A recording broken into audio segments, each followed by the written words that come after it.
If you clicked on this video because you are broke, homeless, dying of an illness of any nature, or are just in a very desperate life situation generally, first, I am sorry. Second, you would be a great candidate for the Outlast trials. That's basically the premise of this whole game. Your life is bad, but it's okay because you heard about this amazing experimental therapy program where they will help you turn your whole life around completely free of cost. You show up and you are smiling so wide, and then you get a bag thrown over your head, your hands bound behind your back, and you're thrown into the back of a cattle car with 50 other captives, at which point you get driven 100 miles non-stop day and night, and though you really want an explanation of some kind, you'd probably want even more some water or food, and probably a nose plug, because the whole truck reeks of sweat and tears and human excrement. Well, everything must pass eventually. And it does. It passes so hard you at once find yourself wheeled into a blood-soaked surgery room, and maybe you're wondering if the guy on your right is still alive, but you don't have much time to wonder because right now it does seem to be the case that one of the surgeons is drilling a pair of night vision goggles directly into your skull. After you are very generously provided a good 10 minutes or so to recover yourself, you are on your feet and ready to participate in the therapy, where you're thrown into this Indiana Jones style fake movie set, inside of which you will be doing your best to evade a whole host of deeply traumatized, enraged murderers while you try to complete a variety of very strange and unusual tasks. And at the end of the day, you're gonna kill a guy, an innocent guy, and he's gonna be begging for your mercy, and you're gonna do it anyway, because how else are you gonna complete the therapy? This is your task. You are now in the Signala facility where the Outlast trials takes place. What do you have to do for Murkoff to let you free? Nothing actually. You're never going to be free no matter what. But you can complete the therapy and enter Rebirth. That will be our aim then. The conditions for Rebirth have changed throughout the game's update history, and interestingly enough, I think this does reflect the fact that Murkoff in canon also tinkers with the Rebirth process for the reagents. At some points it's been harder, at others it's been easier. Nowadays we are in one of the more merciful iterations. It is a good time in history to be a reagent, relatively speaking. All we have to do to unlock Rebirth is complete any 10 main trials, or any 20 shorter length trials known as MK challenges, and yes, we can theoretically complete the same trial over and over and over again, and each completion will contribute to our progress. It is also up to us whether or not we want to enter the trials alone, or with up to 4 friends. It is also up to us what difficulty we want to play each trial on, which is the funniest thing to me. Guys, should we do this trial on introductory, where there's only like one enemy in the entire trial, or psychosurgery with no running, bleeding, psychosis damage, Jaeger, toxic shock, limited hiding spots too? Today I think I will dramatically increase the chances of my death and or dismemberment. But let's talk about you, because you and your traits do matter if we are talking about you doing the trials in real life, and unfortunately I'm going to have to eliminate a whole lot of you right off the bat. There are a lot of very common medical conditions that will quite literally be the death of you in a really brutal environment like this. And it's just the simple stuff. Are you a bit overweight or out of shape otherwise? Do you suffer from chronic pain, anemia, migraines, congestion, bad knees, bad hips, a bad spine, or weak lungs? You'd be much likelier to have weak lungs, by the way, because in the 1960s, smoking rates were way up there. It could be you. Consult with a medical professional if you want to know if the trials are right for you. Because if you're listed in any of the above, that probably makes you a bad runner or a slow runner. You can't really get away with being a bad runner in the trials unless you're super eager to be a barrel of slurry buried in the middle of the Arizona desert. It's the same case if you perform badly under very threatening, high-pressure situations, if you suffer from any kind of panic or anxiety disorder, if you have a weak immune system, if you have a learning disability or some form of intellectual disability, even if it's only very mild and you struggle or take a long time to figure out how to complete novel tasks, well, your chances of survival go down drastically if you have to sit at each new objective for 30 whole minutes, or if you keep getting electric shocks because you won't stop sticking your hand in the wrong corpse. Even if your only fault is something as simple as you're clumsy and you're always just banging into stuff and making a whole lot of noise as you try to sneak around, you too are probably ending up as one of those decoration corpses whose fingers we try to pry free from the small medicine you're holding. That's the way it is. You could have some food allergy which flares up when you try to eat the slop Murkoff feeds you from the sleep room cafeteria. I guess you'll starve to death. Basically, I'm saying you have to be a human being without problems if you want to have any decent chance of surviving the trials. This probably describes like 12% of the human population, and this is the catch-22, because remember that the only reason you sign up for the therapy is because you were a human being with problems. So this sucks. But guess what? I thought about it, and I think there are traits that can make you well suited for the trials environment. Psychopathy is a good one, a very good one. You can obey Murkoff's most extreme demands without so much as blinking an eye. You can kill all these innocent people and feel little to no remorse. Psychopathy is good for these, but I could just talk about the Dark Triad personality traits in general. If, in addition to the psychopathy, you've got a lot of narcissistic tendencies and you've also got the charisma to mask it well, I think you would do very well in co-op trials. And you are going to want to play co-op trials. It's better than solo in every single way. 4 heads are better than 3, are better than 2, are way better than 1. You don't have to figure everything out on your own, how to complete the tasks or solve the trials navigation. You divide the threat of the X-pop among yourselves. Every objective is way faster when multiple people can work on different parts of them simultaneously. And you know, this is probably all intentional by Murkoff. They got that poster, cooperation is better than conflict. Yes, they do probably want some of their sleeper agents to function as lone wolves, but they also probably want them to have good practice being social enough to blend in a crowd and work passingly well with others. So you will be rewarded for putting yourself in the co-op setting. But your involvement needs go no further or deeper than that. Because as I was saying, using the charisma buff as well as the narcissism exploit, you would be able to earn the trust and friendship of your fellow reagents, and you will certainly benefit from their help in the trials. But when things get really bad, you've got your moral bankruptcy hidden up your sleeve. If you feel no sense of debt towards your teammates, you can abandon them to die at a moment's notice. You don't need to be faster than the X-pop, you just need to be faster than at least one of your teammates. So you can survive at their expense, because all that matters is that you alone make progress towards rebirth. But isn't that very fitting? You have Murkoff, the greediest, most soulless corporation in the game's universe, and what they need from their best reagents is to mirror their own psychological profiles. It's just your average psychopath, totally self-serving, willing to trample everyone around them in every way to serve their own interests. I think that's kind of cool. Hey Loki, if you smell bad, it might be a good thing. In a previous video, I have spoken on how everything in the trials smells horrible. And I failed to mention, if you smell bad yourself, does that not act as camouflage? Because if you were to smell good instead, maybe the X-pop let their nose lead them towards the only decent smelling thing in the entire trial, and that's how they get you.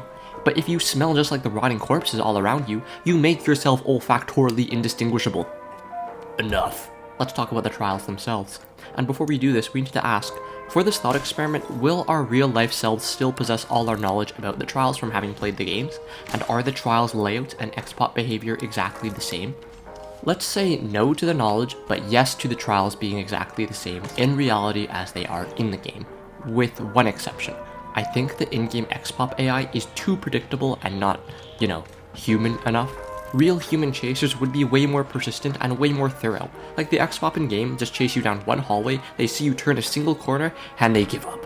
No way, man. They have 0 object permanence apparently. No one knows better than the X-pop themselves that the trials are completely enclosed environments. So if they just keep looking hard enough, aggressively enough, they will be right there on top of you again. But they act like they don't know this. They will chase you into a dead-end room, give the place a brief look over, and leave, instead of checking underneath the only piece of furniture in the entire room. So, I think in real life, the X-pop should pose a much greater threat, that they should exhibit at least a little bit of something resembling basic intelligence and object permanence. Moving on, even if we, the reagents, do not have any pre-existing knowledge about the trials, we can still help ourselves by learning and getting a good heads up about what we're facing by talking to other reagents in the sleep room. These are just normal people who will probably have basic compassion and empathy. That is to say, they are not all of them psychopaths, not yet. So they should be able to tell us about the traps we have to watch out for, how to avoid or distract the X-pop, and how to complete each objective in every trial. And they should know which trials are the easiest, the quickest, the most consistent to complete. Now, because the in-game aligns with real life, guys, I'm afraid our fellow reagents are going to tell us to go in and complete Sabotage the Lockdown 20 times in a row. Look, it works in the game, it works in real life. You pick up a can of gasoline, walk through the parking lot, start a generator, and head on out. The trial is done. You don't have to kill anybody in this one. If you're smart and fast, you hardly even have to suffer. Do this 20 times. Actually no, because the game locks you out of playing Sabotage the Lockdown until you played what's intended as the very first trial in the game, Kill the Snitch. So you have to play Kill the Snitch one time, and so you do have to kill one guy. But it's just one guy, right? You torture this innocent, helpless man to death. It's just for the one time, he'll live. I mean, he won't live, but he'll get over it. And that's all it takes. After that, all you need to do is restart a generator 18 times in a row, and that's it. You've successfully allowed yourself to be brainwashed by Murkoff. I say all this like it's an obvious solution and clear as day, but if you're in the trials in real life, you might perceive otherwise. You might have doubts, because even though Sabotage the Lockdown is this relatively easy, painless trial which requires no murder on your part, you might think to yourself, this is still super scary and dangerous. I'm still at high risk of dying every time I go into the trial. And there's like 40 or 50 other trials out there. Surely I might have better luck seeing if those ones feature environments or tasks where I don't have to endure so much horrible trauma. Because even if the other reagents tell me it's best to do nothing but sabotage the lockdown, what if they're lying? They're only telling me that because they want me to fail. So it's either stick with the devil you know or try a dance with the devil you don't. But I think if you do try that dance 1 or 2 or 3 times, you go see what the other trials are like, you will find for yourself that, no, stop that. Sabotage the lockdown is the way to go. And hopefully you survived those adventurous forays, because those were probably much more brutal and lowered your chance of survival a lot if they didn't outright kill you. And if you could survive those, you can survive 18 more completions of Sabotage the Lockdown. Nice! Rebirth is near. The Rebirth trial itself is easy, so I don't think we'll talk much about that. I'm going to assume that if you can survive the trials on the way to unlocking the Rebirth protocol, you can survive the Rebirth protocol no problem. Because in-game, they make it really easy on your first playthrough, and it will be your first playthrough because in real life, you only have 1 life to live.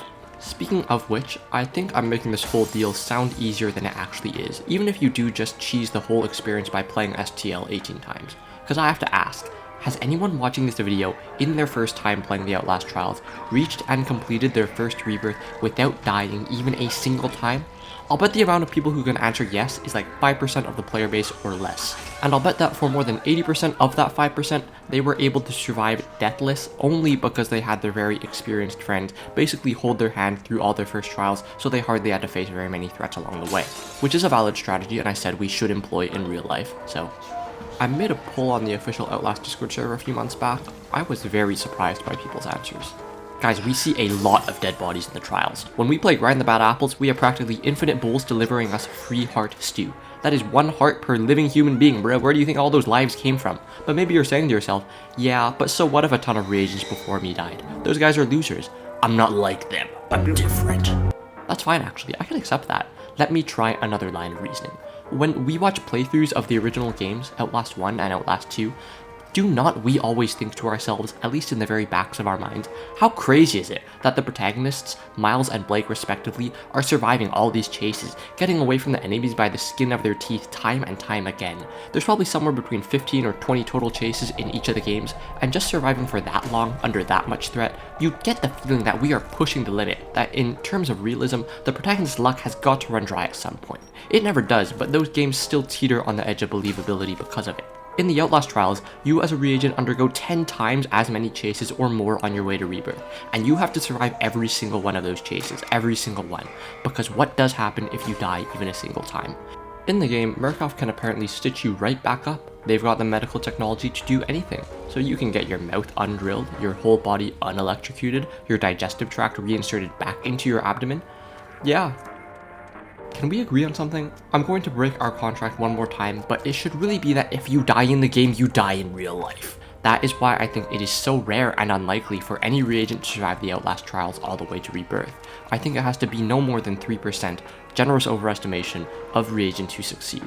Because if an X-Pop executes you, and even if it is something Murkoff can nurse you back to health from, there is surely no way you make a full recovery. I don't think I need to explain what the execution animations look like in this game.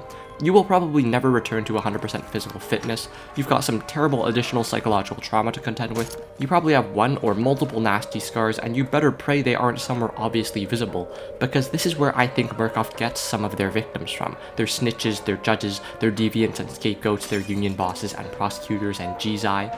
If, due to trauma sustained during your time in the trials, you as a reagent no longer look passably normal enough at a glance, if you now have some physical deformity that would attract too much attention in a crowd, I don't think they're going to let you walk out of the facility as one of their sleeper agents. I am sorry.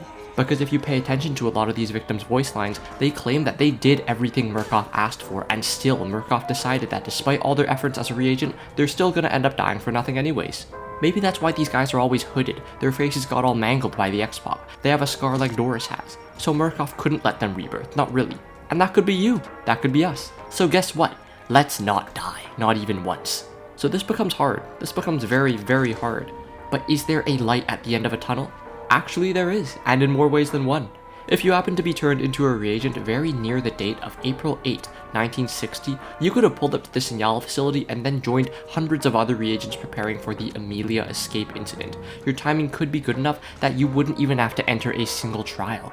I think that these circumstances must skyrocket your chances of survival 1,000-fold, because what this video is asking is, can you survive the trials? And escaping the trials is a valid way of surviving them, isn't it? I'm not saying that escaping is entirely painless or easy though. If you missed the escape event, what you had to do was trust this complete stranger Amelia, trust her enough to believe she wasn't just another trick or test by Murkoff, and follow her into this completely foreign, unknown area, an abandoned biohazard disposal site, and you had to go lay down on a conveyor belt and allow yourself to get fed into this huge machine that was built to surgically rip off the night vision goggles and ESOPs from the bodies of corpses. That's you, you're the corpse. There was nothing close to a guarantee you were going to survive, but you did, or you will. If you think you're the type of person in real life who's willing to take an enormous and enormously frightening risk in a desperate situation, this might be your angle. Escaping the Outlast trials might actually be realistic for you, in only the perfect, luckiest circumstances of timing, of course.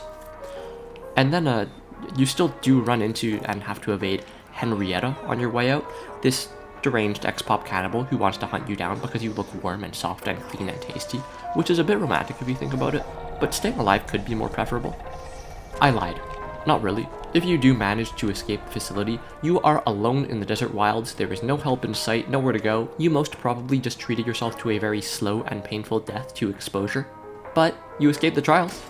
This one very rare incident aside, I think it's much more interesting to keep discussing how you can survive the real trials through the conventional intended system of rebirth. We were last talking about how you have to not die, not even once, which is unspeakably difficult because the trials, the therapy, they by design force you into dozens if not hundreds of unavoidable chases and encounters with X-Pop. And so you have to be better prey than they are predator every single time. Is it too much to ask? Is it too unrealistic? Earlier, I said that for this thought experiment, we don't possess any pre-existing knowledge of the trials environments, and that the X-Pop have more realistic, more human search and chase behaviors. Yeah. We have to revert it. When the trials are interpreted in as realistic a form as possible, I think that surviving them is simply not doable. So we treat ourselves to a little mercy. Let's say you know everything. Or, I don't know, I'll speak for myself, bruh. I know everything. I know everything about every trial in the game. I know where all the objectives are, how to complete them, when and where and what the X-Pop will be, how to avoid them in chases because they've got dumb, stupid AI again. This will really be just like playing the game, but in real life, and your chance of success in large part comes down to how much experience you have with the game itself. And then the main difference becomes the stakes. If you get hit, you're gonna feel real pain. If you feel enough real pain, you're gonna experience an even realer death. You're also going to smell the real trials. That's going to suck. That might suck even more than the pain and the death. But what sucks most of all is the gravity of this realization that this is all real and we are in grave danger. We can sit around here and talk all day about how we would react to being put in the trials IRL, but, you know, we all believe we'd run into that burning building, but until we feel that heat, we can never know. And yet, undeniably, it will be much, much easier if we do have all our pre-existing trials knowledge, and the trials and X-Pop behavior all have their same predictable mechanisms of functioning. We can play it safe. We have consistent strategies to speedrun a trial while taking zero damage, particularly in Sabotage Lockdown. You know, if before, under the harsher, more realistic conditions, I put our survival rate at less than 3% odds, under these favorable conditions, for experienced players of the game with all their knowledge, I put our chance of survival at just above 50%. Is that so inconceivable? I think it would be even higher, but many things can go wrong, and who knows if we'll crack under the pressure. Maybe we'll get grazed once by Coil's baton and just drop dead from fear. Maybe we'll step on sharp glass and die of the meningitis we contract from it. But it's not that bad. It really might not be that bad. I tell myself, if someone asked me to run any trial in real life, how much money would I need to be offered to make that attempt? Me personally, I will go for as low as $10,000. Sabotage the Lockdown just has to be so easy. It's a 2-minute speedrun for some nice money. I would even do Kill the Snitch, especially on introductory. I could do that trial in my sleep. I'm also a fast runner. Am I insane? Should I accept an even lower amount of money? Who knows? Who in this life can afford to make jokes without smiling? But, okay, sorry. I'm a pendulum swinging back and forth between different versions of this whole scenario, but I've got to introduce another, because it is a bit too lame, and it kills the discussion that the best way to survive the trials IRL also happens to be the best and most boring to grind the trials in-game. So I mentioned earlier that there have been different paths to rebirth. We should really go back to that first iteration from early access, where there were different programs for each trial environment, and you had to complete every trial in every one, first on the easy difficulties and then on very difficult ones, and only once that was all done could you unlock the rebirth protocol. Nowadays, if we held these same rules, the rebirth process would be hell, because there are like 40 or 50 unique trials in the game when there used to only be 9 when this old system of rebirth existed. So let's compromise and be fair and say, yes, you do have to complete unique trials to progress towards rebirth, but not every single one.